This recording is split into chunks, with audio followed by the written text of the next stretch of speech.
বিশ্বনবী ফরমান বিলাল তুমি চলে যাও, যদি আমি জীবিত থাকি আমার লগে দেখা হইব, অথবা জন্য তো তোমার আমার সাক্ষাৎ হইব।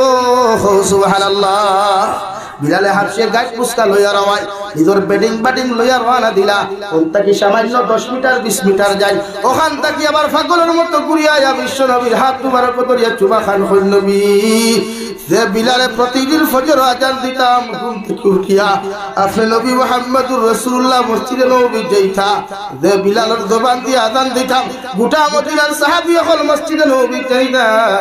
ও বিলালে আজান তো আর খেউরে শুনাইতে পারতাম না। কিয়ামতের দিন আপনার লগে আমি জান্নাতে দাখলে কিতা হইল, মগর আমার আজান তো আর কিয়ামতের মাঠে আপনি শুনতা নাই, আপনি আমারে মাফ করিয়া দিলাই, আমি বিলাল আপনারে তুইয়া সিরিয়াস যাইতে পারতাম না। সুবহানাল্লাহ।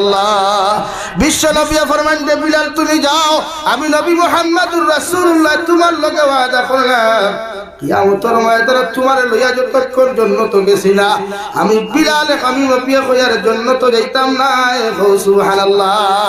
বিলাল হাবশী আবার চলে গেলেন 20 মিটার দূর হইতে গিয়া হাউমাউ দেখাইয়া খান্দি খান্দি নবীজির কদম মুবারক হইয়া ফরমান নবী আপনার কাছে আমি রিকোয়েস্ট করিয়া আমার মনে মানেন না, আমি ঘুরিয়া আর আপনি নবী মুহাম্মদুর রাসূলুল্লাহ নুরানি চেহারা খান্তাই জন্য দেখতে পাইমু, নবী আপনি আমারে যাইতে দিও না।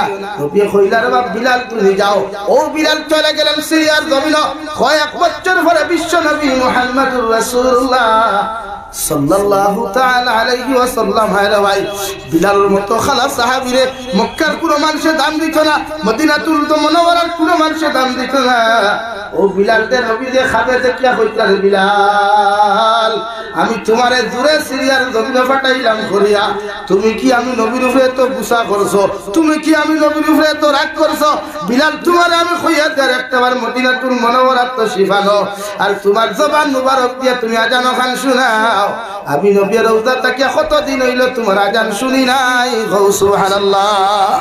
বিলালে হাবশী খাবে দেখিয়া মনে করছো নবীজি জীবিত আছেন নয়, পাগলের মতো গাছ পুস্কাল হইয়া বিবি বাচ্চা সব ত্যাগ করিয়া ওই সিরিয়ার জমিন থেকে মদিনাতুল মুনাওয়ারাত রওনা দিলা। মদিনাতুল মুনাওয়ারার বাউন্ডারির ভিতরে ঢুকতা চাই, নাক দিয়া শ্বাস টান মারল, দেখো নবীজির তো এই বেশকি আম্বরের গ্রাম নাকে দিয়ে ঢুকে না, মাথা তাকি ভাও পর্যন্ত গামা শুরু হয়ে গেল, চকুর পানি ফেলে ফেলল।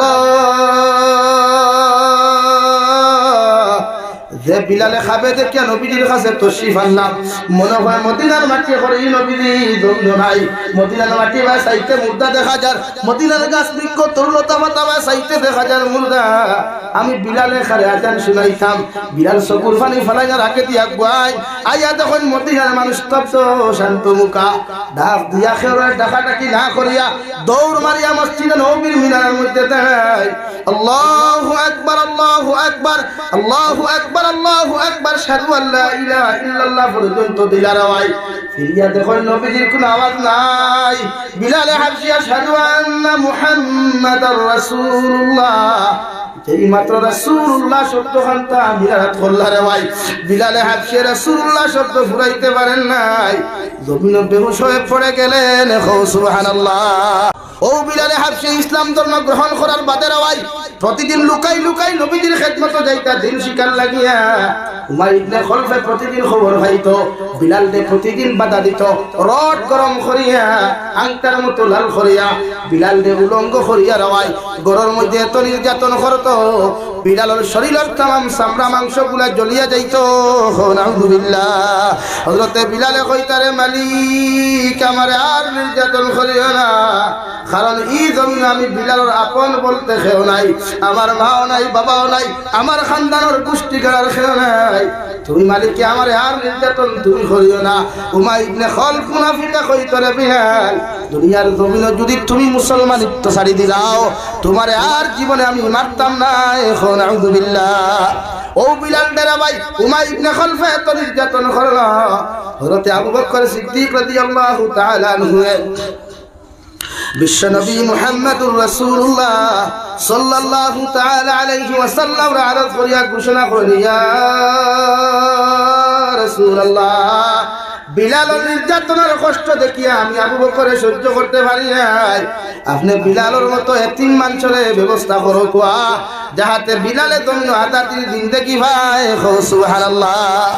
যে বিলাল দেরাই মরুভূমির উত্তপ্ত গরম বালুর মধ্যে শুয়াইয়া বুকুর মধ্যে কুন্তলি উদনের ফাতর তুলিয়া দিয়া, বিলালের টেঙ্গল লগে রশি বান্ধিয়া, গুড়ার টেঙ্গল লগে রশি বান্ধিয়া বিলালের মতো মানুষরে মরুভূমির মধ্যে ঘুরানি হইতো। আর রড গরম করি বাইরে হয়তো তুমি নবী মুহাম্মদ রে ছাড়ো, আল্লাহ রে এক আল্লাহ খাবার দিলাও। ও বিলালে কইতারে আমার মালিক, যতক্ষণ পর্যন্ত আমার শরীরে দান আছে, রক্ত আছে, ততক্ষণ আল্লাহ আল্লাহ রসুল রে ছাড়তে পারতাম না। সুবহানাল্লাহ। তাফসীরের কিতাব লেখা রওয়াই বিলালে হাবশির মতো মানুষ একদিন দুব্বা ফিন্দিয়া দাঁড়াইলা রওয়াই। হযরত ওমর ইবনুল খাত্তাবে পিছন দিকে তাকাইয়া দেখেন হযরত বিলালের ফিকির তিখারি বড় বড় ছিদ্র দেখা যায়। ও লগে লগে জিকার করলা রে বিলাল, তোমার ফিটি বা ছিদ্র দেখা যায়, তোমার ছোটবেলা কি কোনো ফ্লেগ রোগ হইছিল? মরুভূমি অঞ্চলের একটা বেমার আছে ফ্লেগ রোগ রে ভাই। এই বেমার হইলে মানুষের মাংসের টুকরা ফাটি ফাটি পড়ে যায়। ও বিলাল খাওসাই, ছোটবেলা কি তোমার কোনো ফ্লেগ রোগ হয়ে গেছিল? ও সময় আবু বকর ঘোষণা দিল, আবু বকর, ও উমর ইবনে খাত্তাব, আমি তোমারে ঘোষণা করিয়া দিয়ার, আমি তোমারেও কথা ওখান হইয়া দিয়ার, এই জমানার মধ্যে আমার বিলালের কোনো ফ্ল্যাগ রোগ হয় নাই। আমার বিলালের ইসলাম ধর্ম গ্রহণ করা বড় কষ্ট হইছে, কারণ বিলালের ইমানের বড় দাম। যদি কোনো মানুষে বিলালের মতো মানুষে যদি একটাবার নির্যাতন সহ্য করিয়া একটা বার্তা যদি দ্বীনে ইসলাম ধর্ম গ্রহণ করতো হয়, এই মানুষের গুনাহ করা তো দূরের কথা, জীবনে আল্লাহ আল্লাহ রাসূলের লগে বেয়াদবি করলো না অনেক। সুবহানাল্লাহ। আবু বকর এখন যে বাবাই ওমর, বিলালের জিন্দেগি যদি একটাবার পিছনে তাকাও, বিলালের মতো কষ্ট দুনিয়ার কোন সাহাবী এই জমিনের মধ্যে করেন নাই। বিলাল এই দ্বীনে ইসলাম ধর্ম গ্রহণ করতে গিয়া বিলালে নিজের মা হারাইলা, বাপ হারাইলা, বিলালের ফিটর সমস্ত মাংস চামড়া গুলা হারাইলা, একমাত্র নবীর মহব্বত ভরিয়া। সুবহানাল্লাহ। ও বিশ্ব নবীর ভাই মেরাজের রাত জান্নাতের ভিতরে যখন প্রবেশ করতারে, ওই সময় জিবরাইল আমিন রে জিজ্ঞাসা করেন, আমি যে জান্নাত যাইতাম, যে জান্নাত তুমি আমারে লইয়া যাইতা, এই জান্নাত বুঝা যায়, খার দুটার আওয়াজ শোনা যায়। জিবরাইল আমিনে ফরমান, ইয়া রাসূলুল্লাহ, যে জান্নাতের ভিতরে আপনি প্রবেশ করবা, যে জান্নাত আপনি জিন্দেগি কাটাইবা, এই জান্নাতের ভিতরে আপনার সাহাবী বিলালের জুতার আওয়াজ খান্তা শোনা যায়। আল্লাহ কিয়ামতের মাঠে যে সওয়ারি লইয়া আপনি জান্নাত যাইতা, ও সওয়ারির ফাঁকার মধ্যে তোরা থাকবা বিলালের মতো সাহাবী। নবী দি মেরাজ তে যায় লগে লগে ফরমান, বিলাল, কোন এমন আমল খান্তা জমিন করো, কোন এমন ইবাদত খান্তা জমিন তুমি যে আমলের কারণে আল্লাহ আমার লোকে আমার জন্য তো তোমারে ঢুকাইবা। হযরত বিলালে ফরমান, নবী জীবনে কোনো মানুষে জানে না, কোনো মানুষের পর্যন্ত আমি হই নাই। আজকে সারা সামনে যখন আপনি আমারে সওয়াল করিলাইছেন, আমি বিলালে কইয়ার প্রতিদিন ওযু করিয়া 2 রাকাত তাহিয়াতুল ওযু নামাজ আমি পড়ি।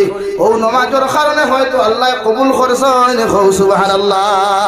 আবার নবী ফরমান, বিলাল, কিয়ামতের ময়দানে আমি যে জান্নাত যাইমু, ও জান্নাত আমার আগে তুমি প্রবেশ করবাই। সুবহানাল্লাহ। আরে ভাই, বিলালে হাবশির মতো মানুষে মদিনাতুল মুনাওয়ারাত মেহরাব আপনার মিনারাত দাঁড়াইয়া আল্লাহর আযান যখন দিতার হয়, মদিনার সারা মানুষ শান্ত হইয়া গিয়া মসজিদে নববীর মধ্যে নামাজ পড়তো। ও বিশ্ব নবী হঠাৎ একদিন বিলালে হাবশিরে ডাক দিয়া বলেন, বিলাল, আর তুমি মদিনার তাকিও না, শাম দেশের মধ্যে, সিরিয়া দেশের মধ্যে যাও, ওখানে তুমি দিনের দাওয়াত দেওয়া শুরু করো। বিলালে চকুর পানি ফেলে বলেন, ইয়া রাসূলুল্লাহ, যে বিলালে আপনার মহব্বত ফরিয়া আমার গোটা শরীর খান্তার থেকে মাংস চামড়া পর্যন্ত আমি গলাইয়া ফেলাই না, ও বিলালে আপনার চেহারার পায়ে না তাকাইয়া কেমনে থাকতে পারে? নবী, আপনি আমারে মাফ করিয়া দিলেন, আমি বিলাল আপনার তুইয়া যাইতে পারতাম না। সুবহানাল্লাহ। বিশ্বনবী ফরমান, বিলাল তুমি চলে যাও, যদি আমি জীবিত থাকি আমার লগে দেখা হইব, অথবা জন্য তো তোমার আমার সাক্ষাৎ হইব। সুবহানাল্লাহ।